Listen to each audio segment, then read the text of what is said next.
Eu gosto de falar sobre cibersegurança sempre trazendo analogias, né? Vamos imaginar o seguinte, a gente tem as Forças Armadas, né, protegendo nossas fronteiras, a gente tem as polícias protegendo a gente na rua. Quando a gente tem aqui, a gente tem a empresa de segurança privada nos protegendo, então a gente está num lugar seguro. Mas vocês deixam o celular de vocês em cima da cadeira? Uma carteira em cima da cadeira? Um objeto de valor em cima da cadeira? Não. A segurança cibernética, a segurança digital, tem a mesma peculiaridade. Só que a gente dissocia a nossa vida digital da nossa vida física. Existe inclusive um termo que eu gosto de usar muito, que é uma sociedade digital. Nós, seres humanos, nós já não somos mais físicos e nem somos digitais. Nós somos digitais. A gente vive a dimensão da nossa vida online, offline. A gente faz compra online, compra offline. A gente não quer ser cerceado em um modelo mental só, ou físico ou online. A gente é as duas coisas. E se a gente pega a segurança física de um jeito, por que a gente permite que a nossa segurança digital, cibernética, a gente deixe ela de lado? Por que eu quero falar isso? Independente do que as empresas fazem, nós somos responsáveis pela nossa segurança cibernética. Muitas pessoas ainda hoje têm uma senha para tudo. Aí eu hackeio o seu e-mail ou o seu Instagram e é um efeito dominó. Eu consigo entrar em todas as contas, porque eu acho que vai ter um ente, uma entidade superior que vai me proteger. Não, a gente tem que seguir o mesmo modelo que a gente segue no físico, na nossa vida digital, né? Eu tenho uma chave para o carro, uma chave para casa, uma chave para outro lugar, a mesma coisa. Eu tenho uma senha para um aplicativo, outra para outra, deixo bloqueado, evito que poucas pessoas saibam. Então eu tenho que ter uma sanitização da minha vida digital, da minha cibersegurança. Então cibersegurança não é um assunto das empresas ou do governo, é nosso também. Eva, nossa, está muito barulho aqui no meu fone. Eva, você tem alguma coisa a acrescentar, além disso que o Abem comentou sobre segurança pessoal, CPF, segurança empresa? E depois eu queria também que você explicasse um pouquinho para a plateia como é que foi esse apagão que a gente começou a falar rapidamente, mas que é algo que ainda, né, paira aí toda uma dúvida em cima do que aconteceu de verdade. Obrigada, Betsy, Abian. Obrigada ao Senac pela oportunidade, a plateia aqui presente. Bom, primeiro, para complementar, né, a responsabilidade da segurança que nós temos, uma coisa que é importante a gente também saber é que segurança da informação é tudo aquilo que trata algum tipo de informação ou de dados. E quando a gente fala em segurança cibernética, isso é um dos itens debaixo desse grande guarda-chuva. Então, a gente tem segurança física, a segurança do trabalho. Estava conversando com uma pessoa ali fora agora que está se formando, na verdade vai prestar para essa área. A segurança lógica. E a gente também tem trazido para dentro da segurança da informação, em conjunto com a segurança do trabalho, a segurança mental. E a gente vai desenvolver isso um pouquinho mais à frente, que o comportamento humano influencia diretamente na segurança da informação. Por isso que é sempre importante ressaltar que segurança da informação começa conosco, né, como a Bianca colocou, é responsabilidade minha o que eu faço primeiramente com os meus dados. E eu não posso terceirizar isso. Eu posso sim buscar especialistas como nós que estamos aqui no palco, porque nós trabalhamos há muitos anos com isso. Vocês podem também se especializar com isso através de vários direcionamentos que o próprio Senac tem em seus cursos. Mas isso não exime, se você não é um profissional de segurança, não exime a sua responsabilidade com os seus dados com você. Bom, isto posto, Vamos falar de apagão. O apagão gerou uma grande discussão no nosso meio. O que é um apagão? A gente já ouviu falar em apagão elétrico, apagão de profissionais, que nós vamos explorar um pouco aqui também. O apagão, na verdade, ele é a ausência da disponibilidade da informação ou daquilo que a gente precisa. E o que aconteceu recentemente foram que vários sistemas ficaram fora do ar e na ocasião, se suspeitou de um grande ataque hacker. Seja por politicagem, por hacktivismo, por diversos fatores. Mas analisando as consequências mais profundamente, chegou-se à conclusão que isso foi por problemas técnicos que podem ter sido erros de configuração. Foi uma pane que aconteceu com os sistemas. E ainda falta um pouco mais de informação, mas esses tipos de erros podem acontecer por erro humano, erro de configuração, ou a própria capacidade de um sistema de suprir a quantidade de processamento de informação que ele tem. Então, o ataque cibernético foi descartado, mas ainda existe a análise de que o sistema falhou ou por erro humano ou por erro de configuração. Você acha, Eva, que esse incidente, ele mostrou para a gente o quanto todos somos extremamente dependentes de soluções de segurança também, né? Porque a indisponibilidade, na verdade, foi de um sistema de segurança e não dos sistemas em si. O que você pensa disso? Isso é bom ou ruim? Que risco isso traz? Porque algo que supostamente está ali para nos proteger gerou um apagão em serviços que a gente usa todo dia, né? Bom, é uma pergunta bem interessante essa, né? Tecnologia tá aí, gente, não tem volta. Se a gente analisar o contexto histórico, a tecnologia está diretamente ligada à evolução, o progresso da sociedade, a aceleração, e a inteligência artificial também vem para nos ajudar. Mas como tudo tem um lado do bom e o do ruim. O bom da tecnologia. A tecnologia está aí e não tem volta. Então, se vocês quiserem investir a carreira de vocês em estudar tecnologia, vão, porque não vai faltar emprego. Agora, qual é o lado ruim? O lado ruim é que nós colocamos todas as nossas dependências em sistemas, tecnologia, a própria IA. E será que a gente está deixando de usar a nossa inteligência, a nossa capacidade de executar? Quando a gente fala, o que eu vou falar aqui vai gerar algum desconforto, mas é para a gente pensar. Quando a gente olha para as pessoas, para conversar com pessoas que viveram a época que não existia Google, a conversa era mais profunda. Porque as pessoas estudavam mais, elas pesquisavam mais para poder entregar algo. Hoje, a facilidade da tecnologia faz com que a gente fique um pouco mais superficial na busca de informações. Porque, qualquer coisa eu busco no Google, ou eu jogo na inteligência artificial e vem a resposta. Mas será que a gente está confiando em algo que alguém foi lá e escreveu? E qual é o nosso parâmetro com isso? Então, eu deixo a provocação de que a tecnologia ela é boa, porque ela vai facilitar a nossa vida, vai salvar vidas, vai acelerar o trabalho, mas o ruim é que a gente está deixando de ter profundidade. E é esse o cuidado que a gente precisa ter, de olhar com mais profundidade, e não deixar toda essa responsabilidade do conhecimento em cima de uma tecnologia. Porque se acontecer realmente um novo apagão e a gente ficar sem tecnologia, como é que a gente se salva? Como é que a gente trabalha? Como é que a gente sobrevive?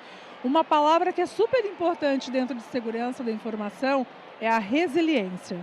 E se não tiver tecnologia, qual é a resiliência? Qual será a nossa resiliência?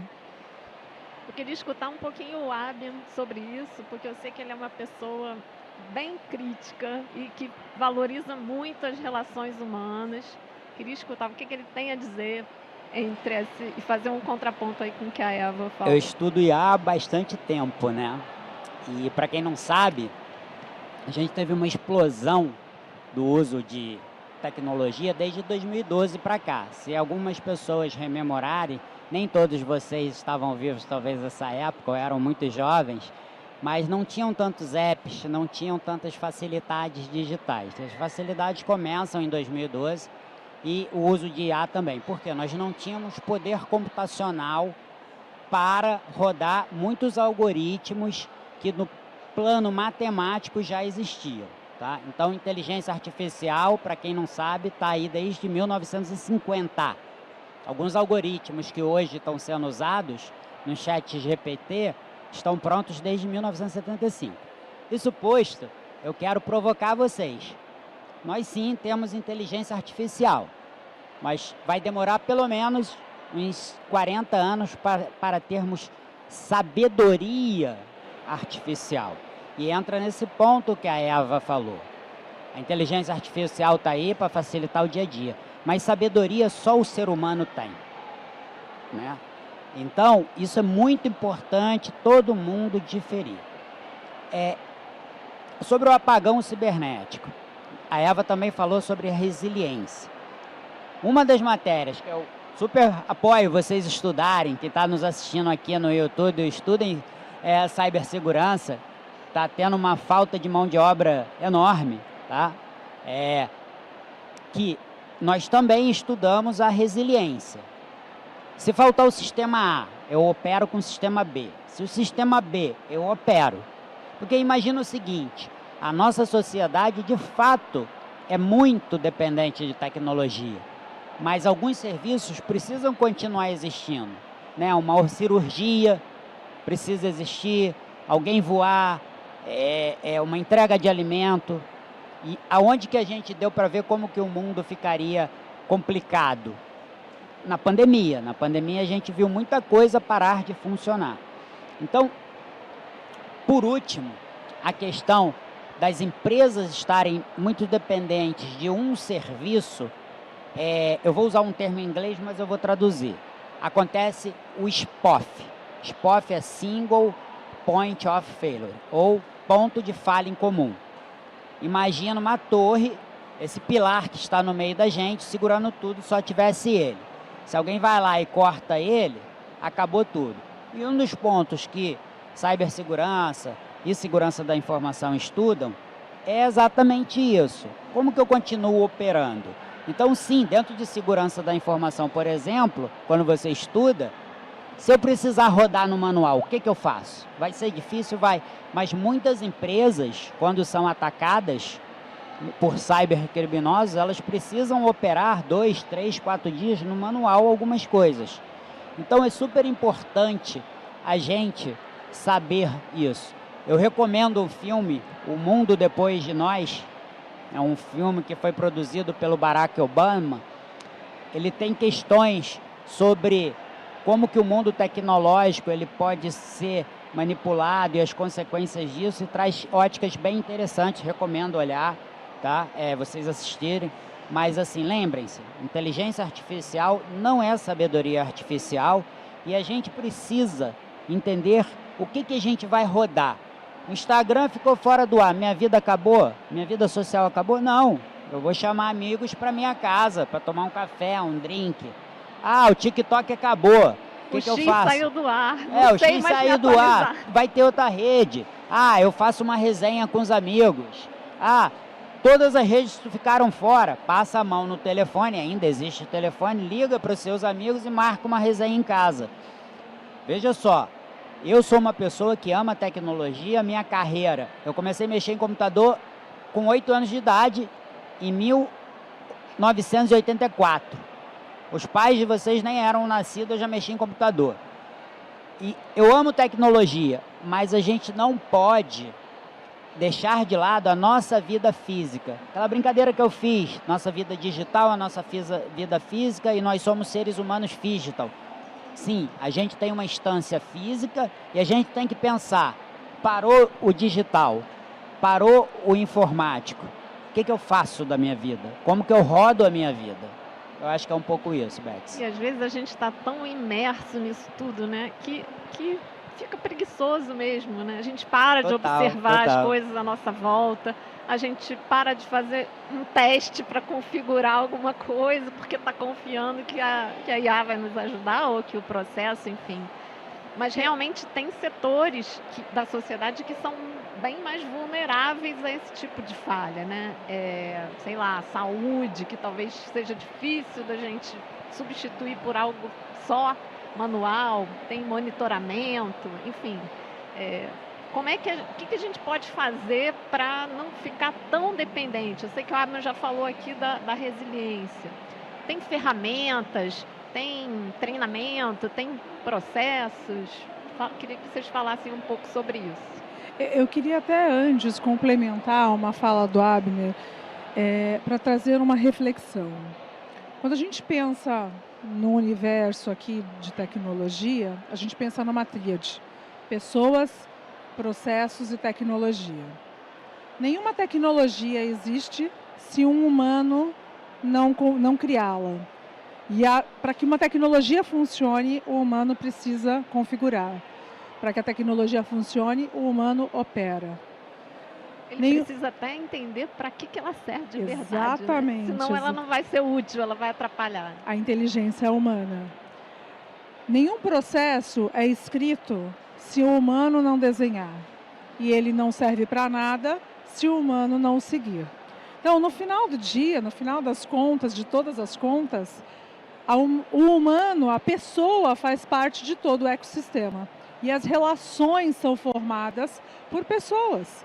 Em negócios, nós dizemos, as empresas fazem negócios? Não, as pessoas fazem negócio.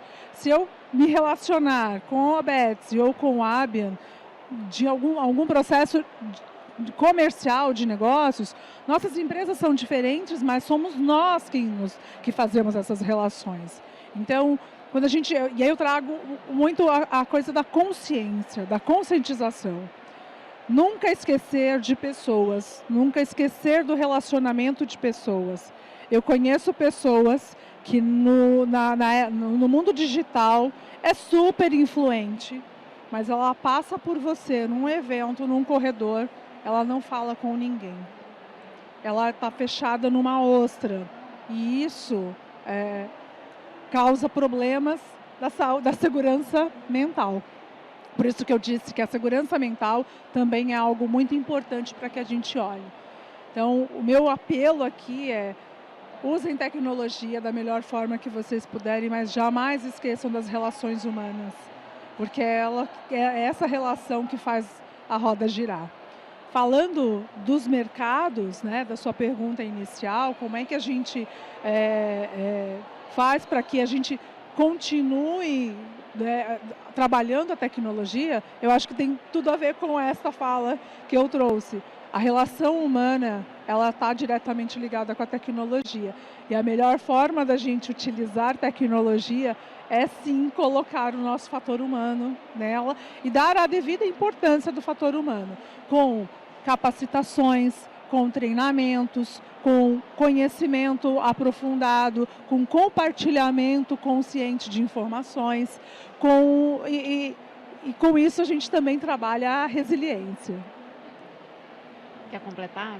Concordo com a Eva. Esse evento do apagão cibernético, um antivírus tomou conta dos sistemas Windows no mundo todo. E o que faltou? Fator humano, né? Todos os profissionais de cibersegurança no mundo inteiro, do Ocidente e do Oriente, depositaram suas fichas nesse antivírus. E ninguém pensou assim, e se ele parar? E se ele der problema? E foi o que aconteceu, deu problema. Então, essa coisa que a Eva falou, e aquela coisa que eu falei da sabedoria, é fundamental. A tecnologia, no fundo, Betsy, é de humanos para humanos. A tecnologia é o meio, né? Quando a gente vai postar uma coisa na rede social, a gente está postando para alguém. A gente não está postando para o Instagram. O Instagram não é um robô que vai te dar like. Não, alguém vai te dar like. Quando eu posto no TikTok, né? Eu tô lá, mas alguém vai ver. Então, a tecnologia é um meio, né? E qualquer tecnologia. Então, é isso que a gente precisa. O fator humano é fundamental para que a gente tenha essa resiliência. Então, quando você deposita suas fichas na tecnologia pura e simples, erros acontecem. Isso não é novo na história da humanidade, vive acontecendo.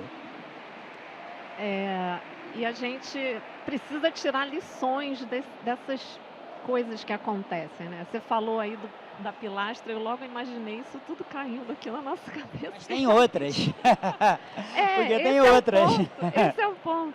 Mas parece tão incrível, né, que grandes corporações deixem isso acontecer, porque a gente não está falando aqui de qualquer fornecedor da esquina, a gente está falando, né, de nomes globais de tecnologia.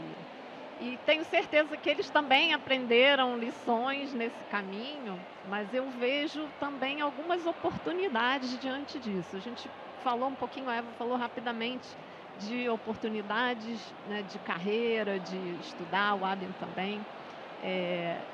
Vamos relacionar o incidente com essas oportunidades, né? O que as pessoas podem mirar em aprender, investir em aprender para evitar questões como essa, para levar esses questionamentos às grandes corporações e às pequenas também. Queria ouvir um pouquinho de vocês dois, oportunidades dentro de um incidente como esse. Hoje a gente tem 2 polos mundiais de tecnologia, né? Centrado nos Estados Unidos e centrado na Ásia. E a gente tem um conceito geopolítico que é um mundo bipartido, mas a gente pode ter um mundo multipolar. Então, por que a gente chegou nisso? Porque existe um antivírus, né, que conseguiu uma grande fatia do mercado, porque de fato é muito bom. Mas ele se tornou muito bom porque as outras deixaram de fazer por falta de gente, mão de obra, capacitação. E nós, brasileiros, temos meios intelectuais para criar produtos em casa, fazer... A gente é criativo, né? Exatamente. Então, assim, a gente exporta mão de obra. Então, se a gente exporta mão de obra, a gente pode perfeitamente criar alguns produtos, né? Então, eu acho que a minha dica para a futura geração, que são vocês, né, explorarem esses mercados e pensar o que eu vou criar, o que eu vou inovar, né? Então, eu acho que, assim, a crítica à velha ordem, né, é fundamental. Um dia desses eu vi um post de uma banda de rock finlandesa, metal, que eu ouvia quando era garoto, e aí aparece o cantor, ele hoje é bancário, todo de terno, Trabalhado gravata, no terno. Trabalhado no terno. E aí eu falei o seguinte: toda rebeldia vai virar sistema. A minha rebeldia virou sistema. Então, muitas das coisas que eu lá atrás disse que não podia fazer, que era melhor fazer de outro jeito, hoje eu faço daquela maneira. Ok, eu mudei o mundo, mas isso tem que ser constante, né? Então, eu acho que quando você tem uma dose de crítica e estudo, não adianta criticar por criticar. Aliás, eu detesto pessoas que criticam por criticar. Me fala o problema, mas me traz a solução. Ou melhor, já me fala a solução do problema. E é isso que a sociedade espera de jovens. Então, vocês têm um caminho pela frente incrível, vocês têm N disciplinas, vocês podem estudar do alfinete ao foguete, e mesmo assim, você estudando do alfinete ao foguete, você não precisa ter uma profissão ao longo da vida. Estava conversando com isso, né? Eu comecei em tecnologia fazendo uma coisa, terminei fazendo outra, né? Hoje dou aula, então eu acho que esse é o ponto, transformação. A transformação é isso. Você, Eva, qual o papel dos jovens aí nessa transformação? Eu sei que você tem um programa aí voltado para jovens, né? Fala um pouquinho disso para gente. Eu gosto muito da frase do Avian, de que você pode estudar do alfinete ao foguete e de trazer a solução. Porque existem mentes brilhantes aqui sentadas e que não sabem ainda como utilizar a inteligência que vocês têm, a informação, a massa crítica de informação que vocês têm, e vocês podem fazer coisas fantásticas com isso. Mas eu posso elencar, por exemplo, o que a gente vê, por exemplo, na ONCE. A ONCE é uma ONG que forma e empodera mulheres em cibersegurança, e a gente vê alguns gaps. Nós temos homens também, os Re4X, mas eu posso dizer os gaps que a gente tem trabalhado muito no mercado de segurança. Desenvolvimento seguro. Hoje a gente vê uma gama de desenvolvedores, mas que ali na sua esteira de desenvolvimento eles não se preocupam ainda com segurança. Falta maturidade e o mercado está super carente disso. Pessoas de ofensiva e defensiva, ou seja, fazer pen testes, testes de vulnerabilidade, testes para achar onde existem falhas nos sistemas, e pessoas para proteger os sistemas que já estão no ar e que por algum motivo ou alguma vulnerabilidade podem ser explorados. A área de governança, para quem gosta de seguir normas, de desenhar processos, também é uma área muito promissora. E conscientização. Essa é a área que brilha meus olhos e que cuida do fator humano. Ou seja, que fala de segurança de todos os âmbitos, desde a Dona Maria que faz a faxina até o seu José, que é o board da empresa.